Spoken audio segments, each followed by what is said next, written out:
Le bistrot Café Summum célèbre ses 5 ans, en fait, ces temps-ci, cette année. Et on est avec un des copropriétaires, Bénédicte Morin. Bienvenue à l'émission. Merci, bon matin, François. Ben, merci beaucoup. Écoute, on va remonter à 5 ans. Il y a de cela 5 ans, au début du bistrot Café Summum de la baie. Je parle d'une copropriété parce qu'on pourrait dire que c'est une entreprise familiale. Tu vis l'expérience avec ton frère. Oui, c'est ça. C'est sûr qu'il y a un côté familial à ça. Depuis le début de l'expérience en 2010, on a acquis avec Maxence, donc les Cafés Summum à l'époque. OK. Ouais. Quand on dit les Cafés Summum, on parle pas seulement de celui de la baie. Non, au départ, en fait, c'est ça. On a fait l'acquisition de la baie Chicoutimi-Nord, puis la base militaire de Bagotville. On avait un petit kiosque là aussi. Oui. Et finalement, on s'est vraiment restreint tranquillement à se concentrer vraiment sur celui de l'abbé OK. et à le transformer, comme vous savez, en bistrot, comme on l'a fait. Oui. Parce qu'il y a eu beaucoup d'évolutions depuis 5 ans. Absolument. Donc, beaucoup d'éléments qui se sont intégrés, qui se sont rajoutés à l'offre à l'époque du Café Summum. Tant au niveau du concept, là, je te dirais que dans les lieux physiques, là, Ouais. on a vraiment fait une transition, si on veut, une progression à ce niveau. OK. Ça a été quoi les défis des premières heures au Café Summum, au bistrot maintenant? Ça a été quoi les premiers éléments, là? Le premier défi, en fait, c'était vraiment la transformation en soi, tu sais, de passer d'un style café, viennoiserie à un bistrot, vraiment OK. un restaurant officiellement avec permis d'alcool, souper, etc. Et évidemment, l'intégration aussi des spectacles, comme on l'a fait. OK. Parce qu'au départ, c'était vraiment seulement café, Oui. puis déjeuner, je pense, aussi dans les débuts. Absolument, oui. Déjeuner, viennoiserie, des dîners aussi un peu, je crois qu'ils faisaient à l'époque. Ouais. Donc, puis au fil du temps, il y a tous ces volets-là qui se sont rajoutés. Si on parle de la carte au niveau de la restauration, Oui. c'est à quel moment d'existence à peu près qu'on a vraiment décidé d'avoir ce service-là? Ouais, officiellement, on a eu notre permis d'alcool en 2011, l'été 2011. OK. Donc, on se rapporte 1 an et demi après l'achat là, vraiment Ouais. officiel du commerce. Là. Puis en même temps, bon, les soupers qui se sont ajoutés. intégrés. Ouais. Puis peu de temps après, c'était tout de suite les spectacles, là, parce qu'en 2011, il y avait Oui. déjà une programmation de spectacles. Dès l'acquisition, par exemple, on a commencé les spectacles. OK, Donc, même OK. quand on faisait pas nécessairement du souper, tout ça, on travaillait déjà des petits spectacles plus locaux. OK. Avec une clientèle plus locale. Fait que ça a commencé tout petit, maintenant Ouais. une référence au niveau de la programmation de spectacle Tant mieux. dans son milieu. Puis ça a vraiment fait boule de neige. Je pense que le bistrot Oui. Café Summum, c'est sur toutes les lèvres au moment où on se parle. Qui à la baie n'est pas encore allé, ne serait-ce que pour prendre un café, prendre une bière, découvrir votre carte. Absolument. Ou Ben, venir voir. je crois que ce qui est gagnant aussi dans le concept, c'est que c'est très ouvert, très éclectique, tu sais, Ouais. comme clientèle. Et également, tu sais, non seulement, justement, comme tu viens de le dire, on peut venir prendre juste un café, Ouais. venir souper, venir prendre une bière, venir dîner, venir déjeuner. Donc, on travaille beaucoup de sphères, ce qui fait en sorte que c'est ouvert toutes les portes, en fait, possibles. OK. On va reprendre chacune des sphères, chacune des spécialités du Oui. Café Summum qu'on va essayer d'explorer un peu autour. On va commencer avec le volet café. Oui. Vous avez une grande gamme de provenance d'un peu partout. Comment ça fonctionne à ce niveau-là? Absolument. En fait, notre grain, c'est vraiment le cœur de l'entreprise. C'est au Ouais. sens où c'est avec ça qu'on a construit. On a construit autour du cœur du bistrot Café Summum, qui est en fait le grain de café. Et en fait, on a une variété de plus de 40 grains de café. C'est tout de l'arabica, 100% arabica, donc une bonne qualité de café, puis une torréfaction unique Ouais. qui est faite seulement pour nous autres là, à Montréal. Donc, on peut venir se procurer du café pour à la maison. Vous êtes aussi spécialiste au niveau de la préparation. Il y a plusieurs variétés de café Oui, que vous évidemment. offrez. Donc, du traditionnel au café latte. Café latte, expresso, Ouais. cappuccino, oui. Même des breuvages glacés ou alcoolisés. Oui. Donc, Oui. vous explorez beaucoup à ce niveau-là. Absolument. On essaie de l'intégrer, en fait, là, même dans le dernier menu qui est sorti juste avant les fêtes, on essaie de l'intégrer même dans les recettes. Donc, dans notre sauce à côte levée, barbecue, par exemple. Quand on met dit ça un demeure petit peu au d'expresso. cœur, là, ouais. Exact. On n'oublie pas nos origines, puis ça va Et voilà. rester là. Et voilà. Le lien avec le café. Donc, pour ce volet-là, on peut venir vous rencontrer pour s'en acheter ou pour en Oui. prendre un sur place, Absolument. bien sûr. On va vous conseiller là-dessus Ouais. aussi. Au niveau de la carte, au niveau de la restauration, Oui. où est-ce qu'on en est? Puis ça, vous êtes rendu avec une bonne offre également. Oui, quand même. Au niveau des déjeuners, on vient tout juste de sortir notre nouveau menu déjeuner, donc juste après les fêtes, qu'on change normalement une fois par année. OK. Donc, on essaie toujours d'innover, Ouais. de sortir un peu du traditionnel, puis d'offrir justement une offre différente.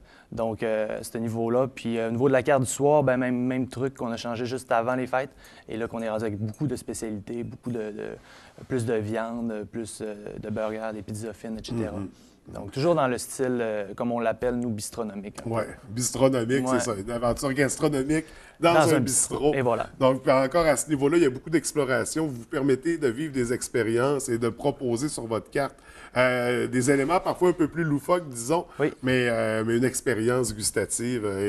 Et l'expérience est toujours là. On l'espère, oui. Ouais, oui. ouais. Donc ça, puis à ce niveau-là aussi, il y a moyen de faire des réservations au service de traiteur, des éléments comme ça. Absolument. Bon, au niveau des réservations, maintenant, c'est accessible sur Internet. C'est accessible également par téléphone, évidemment, via le réseau Bookenda. Donc, ça nous facilite vraiment la tâche avec ce réseau de réservation-là. Donc, oui, il n'y a pas de problème de faire des réservations. Et sinon, vous m'avez parlé également de... Traiteur? Traiteur, oui. Excuse-moi. Au niveau du traiteur, en fait, on le fait vraiment sur mesure. OK, Donc, c'est du cas par cas. Oui, oui, oui. On n'a pas vraiment de menu préétabli, mais on y va vraiment selon les besoins et le budget du client. Et selon la disponibilité aussi, j'imagine, parce que vous avez voilà. des périodes très achalandées. Oui, oui, oui. Faut le souligner. Donc, il faut vous contacter à l'avance, établir... Oui, on demande toujours, évidemment, un minimum de 14 jours là, dans le meilleur des mondes. Pour pouvoir prévoir, donner voilà. le temps de planifier. Donc, au niveau de l'alimentation, permis d'alcool, donc il y a de l'alcool sur place. Oui. Vous avez différentes bières. Qu'est-ce qu'on retrouve au niveau des marques? On parle des bières, des produits RJ, qui sont en fait les Belles Gueules, tout ce qui est Griffon, Saint-Ambroise, etc., etc.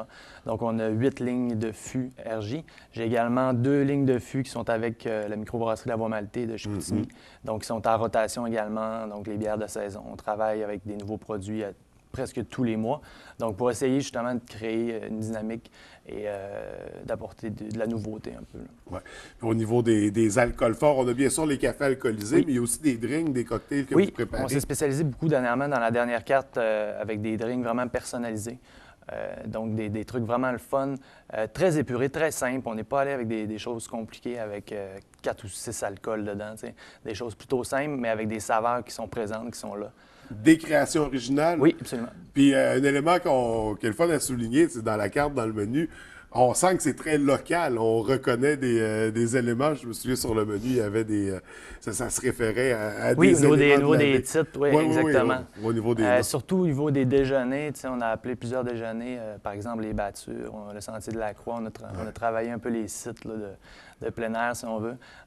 Sur le soir, ce qu'on a travaillé là, dans le dernier menu pour les drinks, c'est tous des noms de chansons d'artistes locaux, c'est-à-dire québécois. Ouais. Donc, toujours essayer de garder un concept à la fois local, mais à la fois culturel aussi, parce que ça fait partie de notre mission également.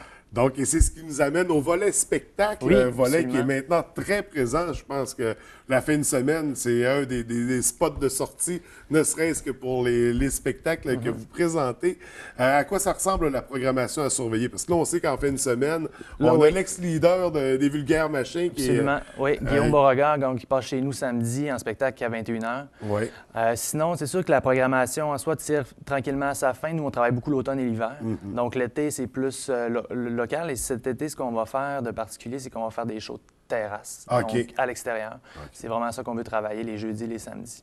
Sinon, on vient de passer à travers une année quand même assez incroyable. On a reçu des artistes comme Philippe Braque, Mister Valère, dernièrement Radio, Steffi Choc même qui est venu il y a 2 semaines. Donc, c'était vraiment des gros spectacles pour nous, puis ça nous apporte évidemment une clientèle différente, une clientèle de l'extérieur.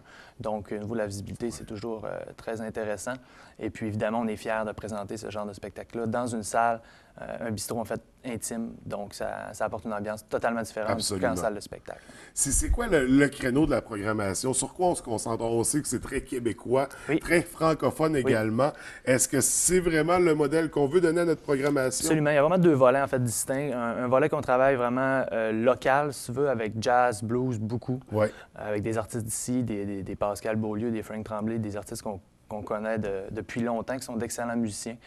Et un autre volet plus, je vous dirais, plus underground, mais québécois, avec des artistes de la relève. Ouais. Comme je viens de vous nommer un peu, des artistes électro, des artistes québécois, des auteurs-compositeurs également.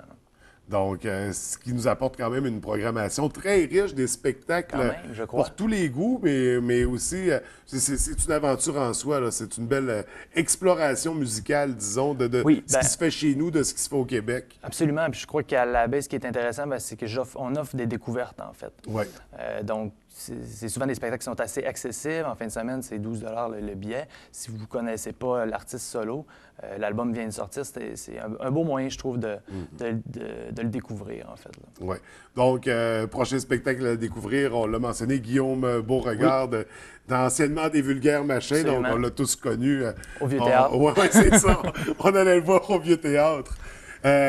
Donc, qui vient présenter son spectacle solo. Ouais. Au niveau des spectacles, parfois gratuits, parfois payants. Là, en fin de semaine, je crois que c'est payant. Exactement. La majorité sont gratuits, donc tout ce qui est local. Ouais. Sinon, on va maintenir le plus bas prix possible, c'est-à-dire selon, évidemment, les cachets qu'on a avec les artistes, mais le but est vraiment de faire découvrir aux gens, donc il faut que ça reste accessible. Puis il y a aussi la formule souper-spectacle, parfois, donc Oui. dont on peut Toujours profiter. disponible, puis toujours disponible soit à la carte ou en table d'hôte, donc ça, pas de problème également. Donc, c'est la place pour les week-ends. C'est la place toute la semaine. Allez déjeuner, J'espère. allez vous rencontrer, allez passer Oui. du bon temps. 5 ans d'existence. On vous en souhaite encore au moins 5 autres. Merci beaucoup, François. Ben écoute, ça fait plaisir. Merci à toi. Merci à toi et ton frère de nous apporter ça dans notre milieu. Je pense que, quand c'est arrivé, c'est venu un peu, comment je dirais ça, casser le moule. Casser le moule de ce qu'il y avait. On essaie un peu de faire les choses différemment, d'apporter une autre énergie. Oui, puis des belles évolutions aussi. Vous ne restez pas prisonnier d'un créneau. Là. Je pense que vous Non. permettez Oui, absolument. de changer, d'évoluer, Une d'améliorer. belle ouverture d'esprit. Oui. Donc, on surveille ça de très près. On va vous rencontrer sur place, manger, boire, danser, chanter, Tout le kit. passer du bon temps avec vous autres. Écoute, Bénédicte, c'est un vrai plaisir de te recevoir à Merci de l'émission. l'invitation. Ben, ça faisait vraiment plaisir. Je te souhaite beaucoup de succès. Merci beaucoup. Et au plaisir de se revoir. Merci, François.